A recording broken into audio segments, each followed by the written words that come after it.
আচ্ছা, যদি এমন হতো পৃথিবীতে কোনো খাওয়া-দাওয়াই থাকতো না, তাহলে মানুষ কি করত? কি কাজ করত?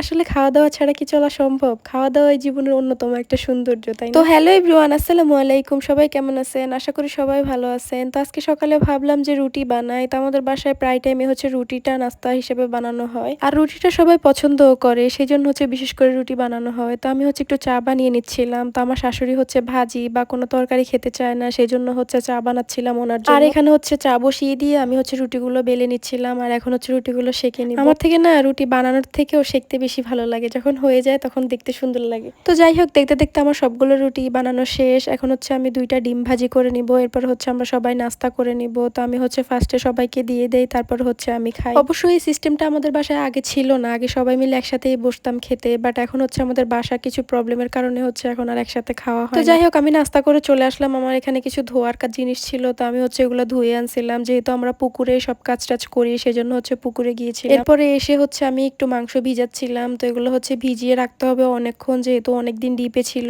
সেজন্য হচ্ছে অনেক বেশি বরফ ছিল। তো আমি ভাবলাম যে মাংসটা ভিজুক, এর ফাঁকে হচ্ছে আমি ভাতটা বসাই দিছিলাম। কারণ হচ্ছে আমাদের গ্যাসে হচ্ছে একটা চুলা, সেজন্য হচ্ছে একটু দেরি করেই রান্না হয়ে যায়। তো আজকে হচ্ছে মাটির চুলায় আর যাই নাই, গ্যাসেই রান্না করছিলাম। কারণ হচ্ছে বাইরে মিস্ত্রি ছিল, সেজন্য হচ্ছে হাঁটাহাঁটি করতে অনেক প্রবলেম হচ্ছিল। তো সেজন্য হচ্ছে আজকে গ্যাসেই রান্না করে ফেলছিলাম। তো এখানে হচ্ছে আমি ভাত বসাই দিছিলাম আর মাংসগুলো ভিজে গেছে। আমি ওগুলোকে হচ্ছে সাইজ মতো কেটে নিচ্ছিলাম। যেহেতু মাংসগুলো কাটা ছিল না, সেজন্য হচ্ছে কেটে রাখছিলাম, তাও কিন্তু বরফ ছুটে নাই। তো যাই হোক, এখানে হচ্ছে আমি পেঁয়াজ মরিচগুলো কেটে নিলাম। এখন হচ্ছে মাংসগুলোকে ভালো মতো ধুয়ে এখন হচ্ছে মাখিয়ে নিব। আমি না সবসময় মাংসটাকে এভাবেই রান্না করি, মানে উপরে হচ্ছে মাংসটাকে ভালো মতো মাখাই, ম্যারিনেট করে 10 মিনিট রেখে দিই, তারপরে হচ্ছে মাংস রান্না করি। তো আমাদের বাসায় হচ্ছে খাঁটি সরিষার তেল ইউজ করা হয়, তো সেই জন্য হচ্ছে একটু তেলও দিয়ে দিলাম। তো এই যেখানে হচ্ছে আমি সমস্ত মশলা দিয়ে তারপর হচ্ছে মাংসটাকে ভালো মতো মাখিয়ে তারপর কিছুক্ষণ রেখে দিব। তো দেখতে দেখতে আমার হচ্ছে ভাত রান্না করা হয়ে গিয়েছিল। তো এরপর হচ্ছে আমি মাংসটা বসিয়ে দিয়েছি চুলাতে। তো অনেক বেশি কষিয়েছিলাম মাংসটা। তো যাই হোক, যেহেতু একটা চুলা, আমাকে হচ্ছে কেটে কেটে রান্না করতে হচ্ছিল। তো এখানে হচ্ছে আমি মাংসটা বসিয়ে দিয়েছিলাম। ভাত হওয়ার পরে প্রায় 1টা বেজে গিয়েছিল আমার রান্না শেষ করতে করতে, প্রায় ৩-৪ ঘন্টা লেগে গিয়েছে। তো এখানে হচ্ছে আমি বাড়তি কিছু বাকি মশলা ছিল ওইগুলো দিয়ে দিচ্ছিলাম, একটু আদাও দিয়ে দিয়েছিলাম।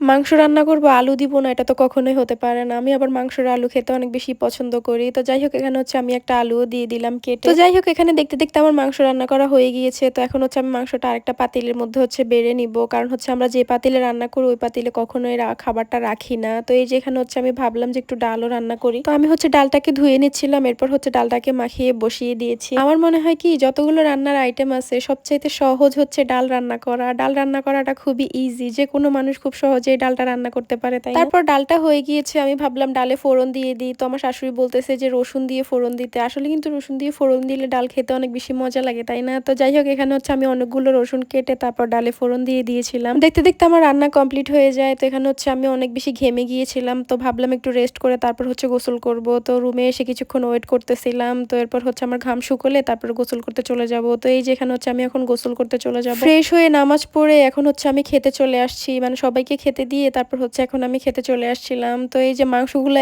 এতক্ষণ চুলার উপরে ছিল, তাও কেন জানি না মাংসগুলো সিদ্ধই হয়। তো যাই হোক, খাওয়া দাওয়া শেষ করে আমি একটু ঘুমিয়েছিলাম। তো ঘুম থেকে বিকেল বেলা উঠছিলাম। তো বিকেল হচ্ছে কিছু না কিছু খেতে ইচ্ছে করে, তো একটা চিপস খেয়েছিলাম। তো আজকের ভিডিও এই পর্যন্তই, কথা হবে অন্য কোনো ভিডিওতে। ততক্ষণ সবাই ভালো থাকবেন। আল্লাহ হাফেজ।